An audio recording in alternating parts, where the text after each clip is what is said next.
Hello, പുതിയൊരു വീഡിയോയിലേക്ക് സ്വാഗതം. അപ്പോൾ ഞാനിവിടെ കാണിക്കാൻ പോകുന്നത് സ്ക്രീൻ കാസ്റ്റ് ലൈവ് പോലെ തന്നെ മറ്റൊരു ലൈവിനെ കുറിച്ചാണ്. അറിയുന്നവർ സ്കിപ്പ് ചെയ്യുക, അറിയാത്തവർക്ക് വേണ്ടിയിട്ടാണ്. അതായത് നമ്മൾ സ്ക്രീനിൽ എഴുതുമ്പോഴേക്ക് നമ്മൾ സ്ക്രീൻ ഓപ്പൺ ചെയ്യുമ്പോൾ, മൊബൈൽ ഓപ്പൺ ചെയ്യുമ്പോഴേക്ക് എല്ലാ ഭാഗങ്ങളും മറ്റുള്ളവർക്ക് കാണാൻ പറ്റും. പക്ഷേ ഈ ലൈവിൽ അങ്ങനെ കാണാൻ പറ്റില്ല. നമുക്ക് എഴുതാൻ പറ്റും, സ്ക്രീനിൽ എഴുതാൻ പറ്റും, പക്ഷേ മറ്റുള്ളവർക്ക് നമ്മുടെ സ്ക്രീന് നമ്മുടെ മൊബൈൽ എന്ത് ഓപ്പൺ ചെയ്താലും കാണില്ല. അങ്ങനെയുള്ള ലൈവ് എങ്ങനെയാണെന്ന് കാണിച്ചു തരാം. അപ്പോൾ നമ്മുടെ ലൈവ് വീഡിയോ ലൈവാണിത് ഇപ്പോൾ ഞാൻ ചെയ്തിട്ടുള്ളത്. ഇത് ലൈവിൽ തന്നെ നമുക്ക് എഴുതാൻ പറ്റും. ഇവിടെ ഞാനിപ്പോൾ എഴുതി കാണിച്ചു തരാം. ഇത് അറബി ആയിട്ടുണ്ട്, സോറി, ഞാനൊരു അക്ഷരം ഇവിടെ എഴുതുന്നുണ്ട് വെറുതെ. അവിടെ വന്നല്ലോ. ഇപ്പം ഇത് മറ്റേ ലൈവാണ്, വീഡിയോ ലൈവാണ്. ഇതിൻ്റെ യഥാർത്ഥ ലൈവ് ഞാൻ കാണിച്ചു തരാം. അപ്പോൾ ഇതെങ്ങനെയാണ് ചെയ്യേണ്ടതെന്ന് ഒന്നും കൂടി ഞാൻ പറഞ്ഞുതരാം. ഞാനൊന്ന് ബാക്ക് അടിക്കുന്നുണ്ട്. മെയിൻ നമ്മുടെ ലൈവിലേക്ക് പോകുന്നുണ്ട് കേട്ടോ. എൻ്റെ ലൈവ് ഒന്ന് ഓപ്പൺ ആക്കുന്നുണ്ട്. ഇപ്പോൾ കറക്റ്റായിട്ട് ഓപ്പൺ ആക്കിയിട്ടുള്ളത്, ആ ലിങ്കിൽ പോയിട്ടാണുള്ളത്. ഒന്ന് ഓപ്പൺ. ഇപ്പോൾ നമ്മുടെ ലൈവ് ഓൺ ആയിട്ടുണ്ട്. ഇപ്പോൾ എഴുതാൻ പറ്റില്ല.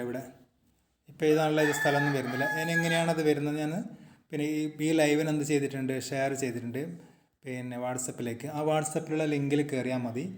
അപ്പോൾ അതെങ്ങനെയാണെന്ന് കാണിച്ചു തരാം. അപ്പോൾ നേരെ ഞാൻ വാട്സപ്പിലേക്ക് പോകുന്നുണ്ട്. ഹോം അടിച്ചിട്ട് നേരെ ഹോം അടിക്കാം.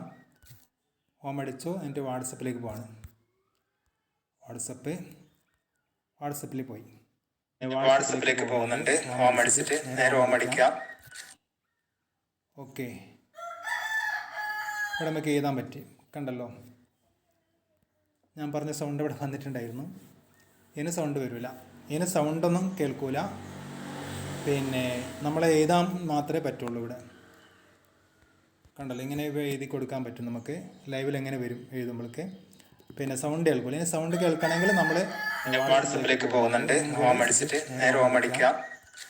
അപ്പോൾ നമ്മൾ ലൈവിലേക്ക് പോകേണ്ടത് ഒന്നും കൂടി നമ്മൾ പ്ലസ് അടിച്ചാൽ, ആ പ്ലസ് മാർക്ക് കൊടുത്താൽ റീസം എന്ന് കാണും. അവിടെ കൊടുത്താൽ നമ്മുടെ ലൈവ് വരും. ഇപ്പോൾ ലൈവ് ഓൺ ആയിട്ടുണ്ട്, കാണുന്നല്ലോ. ഇങ്ങനെയാണ് ചെയ്യേണ്ടത്. സ്ക്രീനിൽ എഴുതേണ്ട ആവശ്യം വന്നെങ്കിൽ അപ്പോൾ നമ്മുടെ ഫയൽ എന്തും കാണാൻ പറ്റില്ല മറ്റുള്ളവർക്ക്. നമ്മൾ എഴുതുന്നത് മാത്രമേ കാണുള്ളൂ.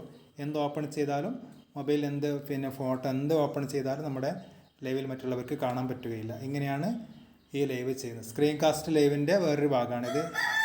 അപ്പോൾ ഇതറിയാത്തവർക്ക് വേണ്ടിയാണ്. Okay, thank you. നിങ്ങളുടെ അഭിപ്രായങ്ങൾ കമൻറ്റ് ചെയ്യാം. Okay, bye.